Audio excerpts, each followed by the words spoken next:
this the deadly fentanyl synthetic opioid crisis here, not just in our state, not just in our area, but nationwide. Florida is fighting back, and with Senator Moody's help, especially, we're trying to make inroads here in combating this terrible crisis. I did not know Senator Moody as a prosecutor, as a judge, but I've known her as an attorney general, and now as our newest senator. So I am particularly very pleased to have her in Washington, taking the fight that she fought here in Florida so well, taking it nationally for all of us. She's never taken her eye off the ball here. She's probably one of the best multitaskers I've come across. She's able to balance her whole professional life, personal life, and still fight the fight for law enforcement, back the blue and the green, in all the battles that we have. She most recently introduced a new bill to Washington to help first responders, fire rescue, and teachers to be able to afford the first-time homeowners here to be able to purchase homes here in our state. So it's going to attract high-quality first responders here to our state, which is expensive enough to live, but with the help of this bill, we'll be able to attract better quality first responders and teachers here to our area. On behalf of Sheriff Bradshaw, the Palm Beach County Sheriff's Office, and everyone here in Palm Beach County, I'd like to introduce Senator Ashley Moody. Thank you so much, Steve. Thank you so much, and truly, thank you for being here on a Friday afternoon. This is such an important topic, and we support the tan too. We back the blue, the green, and the tan. I didn't leave you fellas out. But thank you very much, Mayor Mariano, Mayor of Palm Beach County. We are grateful for your presence, and you've always been so focused on this issue, especially here in Palm Beach County, where this has really been a struggle and a challenge to so many in your county. And I know that your heart is there for the families that you serve. Thank you for being here. I also want to thank Chief John Bonifair, Sheriff Eric Flowers, the CEO of Project Opioid, Alex Price, and many others. So many to name. We're going to have some more speakers from fire rescue, but it's really important that we don't lose sight of the deadliest challenge facing Americans right now.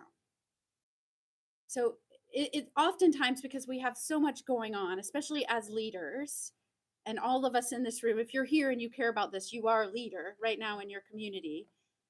Oftentimes we have so much going on, we have to come back to our greatest threat. And right now, what is killing the most Americans is opioids, and specifically the deadly synthetic drug fentanyl. And while we are seeing glimmers of hope and progress, this still remains by far the greatest challenge to this nation. It also is impacting our children and our teens, many of whom who are taking counterfeit pills, thinking they are Adderall, Xanax, Percocet, whatever. And it's actually a counterfeit pill laced with deadly fentanyl. We lose a classroom's worth of kids every day in this nation to fentanyl poisoning.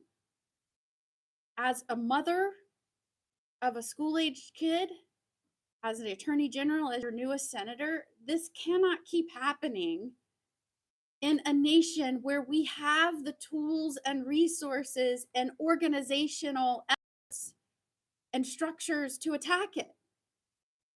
And so we cannot lose sight. So the fact that we have so many people here on a Friday afternoon gives me hope. I know it does everyone behind me who we've really asked to take on duties that they probably never thought they'd have to take on when they put on that badge for the first time. In many respects, now if you wear a badge, you're saving lives. And it's not just the traditional way we think of, like stepping in, good against evil, standing up for someone who's been victimized. Now you're showing up using naloxone and administering that and saving lives, because we are dealing with an opioid epidemic where it demands such responses. And so I'm grateful for those that do that and respond. I know here in Palm Beach, we have fire rescue that does that every single day, and you're going to hear from Lieutenant Lombardo in just a moment. I want to tell you that in Florida, we have not let up on this. As you know, coming in as Attorney General, this was one of my biggest drivers for becoming the Attorney General, seeing this as a judge for so many years and wanting to be more proactive. And I knew it wouldn't just be a law enforcement approach in terms of fighting this. And I want to commend law enforcement across the state of Florida because they really stepped up. They sent officers to help at the border. They stepped up their enforcement efforts. We had leaders that were willing to push money to extra enforcement efforts. In fact, Florida led the nation in fentanyl seizures. I am so proud of that statistic, and I know that went a long way to our reduction in deaths every year due to fentanyl and opioids because of the aggressive law enforcement efforts here in Florida and because of the support that the legislative leaders and Governor DeSantis gave to law enforcement to help them step up those additional efforts. I want to thank President Trump, who said when he got in office this would be one of his main priorities. We have seen the border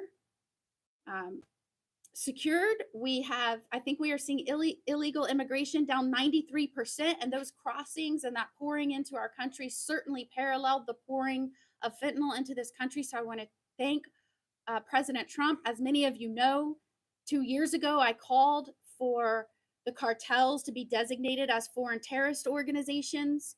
I begged and pleaded with the last administration to do that, to make that designation.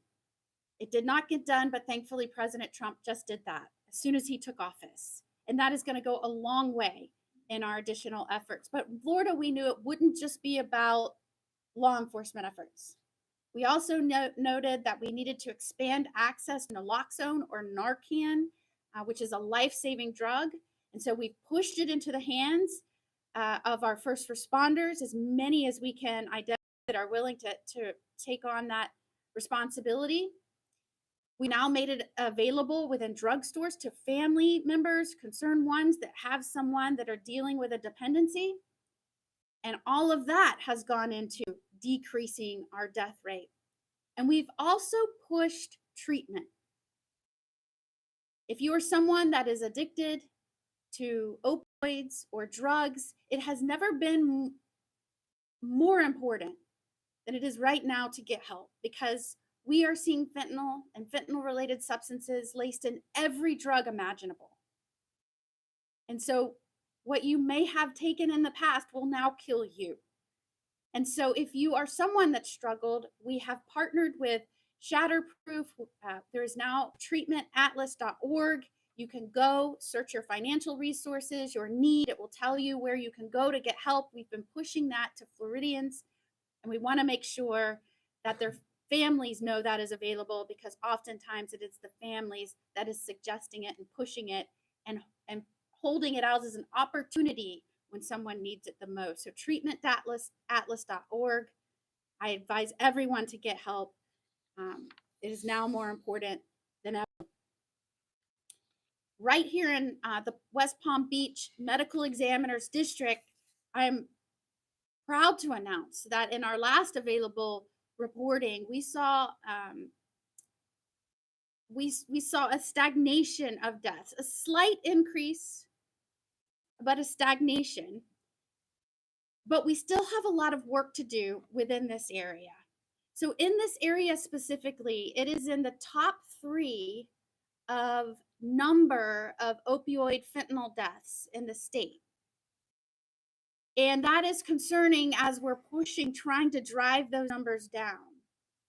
And so we want to make sure, and that's why I'm standing here. I could be standing anywhere in Florida, but I'm standing here because this has historically been an area where we've got to focus attention, and not just money, but attention.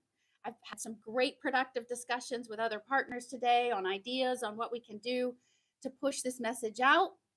We not only need to treat addiction, we need to prevent addiction by educating our children and making sure people know not to take medication out of cabinets, and making sure people know not to take drugs that they don't know where they come from. All very important. So we've seen a stagnation, a slight increase here, but still the top 3 in the state. But I'm so proud of Florida in the sense that we have decreased our number of deaths related to fentanyl by 11% here in Florida in our most recent data. And when you compare that to the national average, The national average only saw a 2% reduction. So we're figuring out the equation and we're making progress. And it's because we're not just taking one lane to fight this. We're making sure we're hitting all of our bases, and we're bringing in partners from all sectors, private organizations that are focused on this, law enforcement, fire department, state agencies, and we will continue to do that. I was so proud as Attorney General when we secured a historic recovery against opioid manufacturers, distributors, and pharmacies to help in these efforts. And we're starting to see that recovery pay off. But this is where we need people to not lose drive, not lose focus, because we want to make sure in the areas where we've been hardest hit that we're continuing to keep our foot on the gas, because we're seeing a lot of movement, but we can't slow down now. So as a U.S. Senator, it was not only an honor to be appointed into this role, certainly it's been a whirlwind over the last 2 months, but one of the very first pieces of legislation that I got to fight for and pass out of committee, the Judiciary Committee, was the HALT Fentanyl Act. It schedules fentanyl-related substances, and this is something that law enforcement organizations across our nation, partners, and those affected by fentanyl have been begging for. It's been temporarily scheduled in the past, but this is the first time it will be scheduled federally, and we finally got it out of the Senate committee. I was proud to vote for that. We passed it on the Senate floor by a large majority. And you know how hard it is to get anything done in the Senate. My tactic of persistence is paying off. I've taken it straight from Florida all the way to the Capitol. But now we need the House to take it back up and pass it so that President Trump can sign this as one of the first bills he signs as President of the United States. So I need you and your voices and all the folks behind me to keep championing the message that we must pass the HALT Fentanyl Act. I'm proud of what we've accomplished in the Senate. I'm proud that we were able to get it out, but it does nothing if we can't carry it across the finish line in the House and finally get it for signature in front of the President.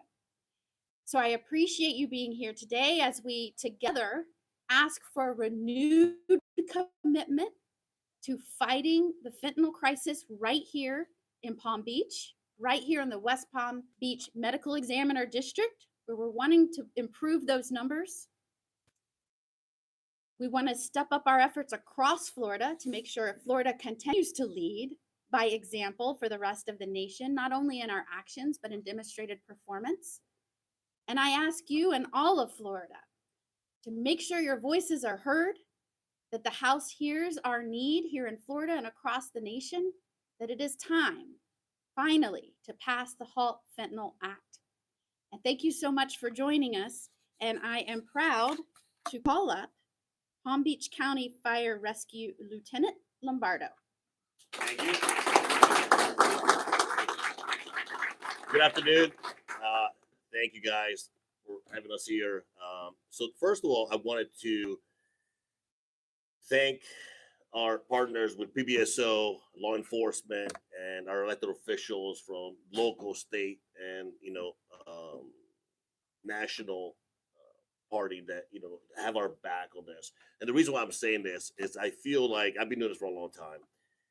We've been going to overdoses over and over again, right? But since fentanyl came out, the overdoses that we were faced had rise to a number that we couldn't even keep up. I remember 5-6 years ago, the number of overdoses were the majority of our calls. We were going from call to call, and it was overdoses, and any ages. And we're going from a home to a school.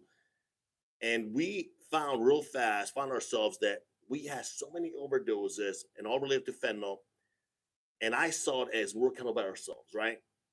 Because something that we really felt in this field, but not too many were completely aware. And now recently, with the backing that we have from the laws and different partners, and the way we're tackling it as a group, And I feel like we're all sharing this vision. It's like having, your big brothers coming with you to fight and tackle this big monster. So I can tell you, and sisters, sorry, and sisters, you're right. That we're tackling this big monster, and it is, I feel like we're tackling it so easily and it's helping. And I can see it firsthand, it's helping. How our numbers have decreased, as Senator said, by 11%. But we can see it from the calls that we go to. Okay. And the other part is with Punch Card for Rescue, we have this group called MIH, Movement to Good Health, that I'm part of. And another reason that we're able to do that is from the backing that we have had, that we're able to go after calls and meet with these patients that are dealing with fentanyl, right? That have dealing with addictions. And we can reach them at 101, not on an emergency call, but able to talk to them, try to bring them to the other partners that we have around here to go to detox or, medications, help to channel, fight the withdrawals and they want to have taken fentanyl, and it's working. I mean, I can see it firsthand, and we have numbers obviously too. And it's, I think we're in the right path. I can't say anything but thank you, everybody's here that we have this backing. Thank you, Senator. It's making a huge difference, and I'm very very proud to say that I'm part of it. Thank you.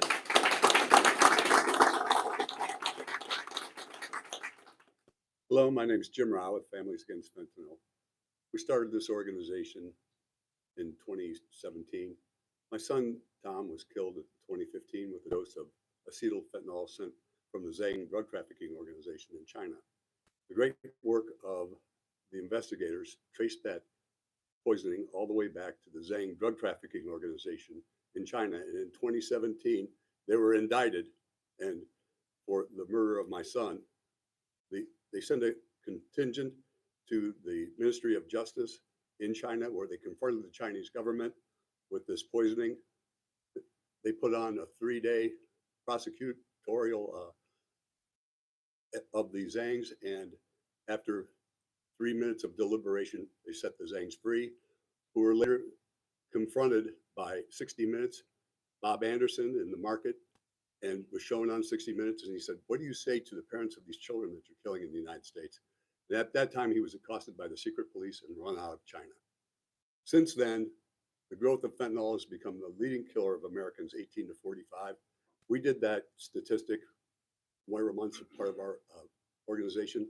And at first, when that came out, it was denied. But as we continued to press it, we saw that it was far beyond 18 to 45, and the demographic began to expand. Now it's become the leading killer of babies and children through incidental contact. The amount of material that's coming in is indicative of being stockpiled. So they're catching less than 20% according to customs. That amount would kill every person in the United States many times over.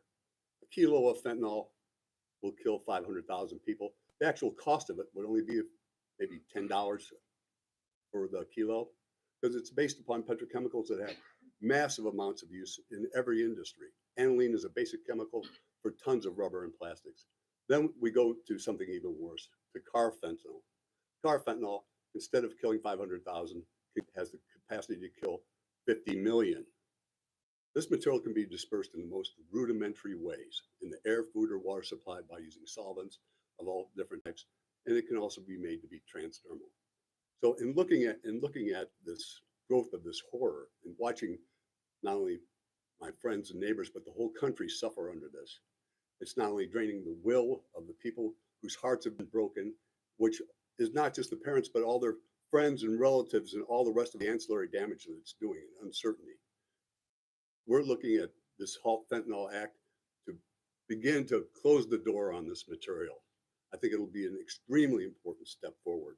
So as we're moving forward, we should be pushing this as hard as possible. We should know that this material has the potential to kill every one of us. The amount that they're seizing would kill everyone in the United States, and that's only 10%. So it's obviously being stockpiled here. There's no other mathematical equation that I can come to other than it's being stockpiled in strategic areas so it could be deployed in mass casualty events to destabilize the country. So this HALT Fentanyl Act will be an extremely good step of raising this awareness, pushing this agenda forward, and stopping what could be the worst disaster in American history. So I thank you all very much.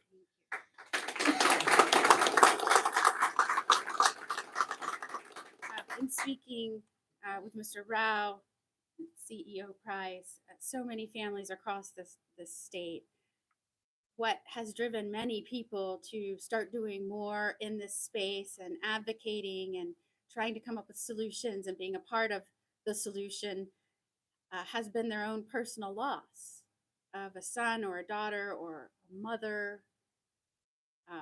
It's the destruction that it has had on the American family cannot be overstated. And so I'm grateful for you being here. I'm hoping that everyone watching knows that getting fentanyl related substances and fentanyl scheduled through the HALT Fentanyl Act is incredibly important. It has been at the passing for a long, long time, and it needs to pass now. And so I thank you for being here and giving attention to this crisis and to the loss that so many have faced around this nation and what we can do to stop that from happening to other families now. I'd be happy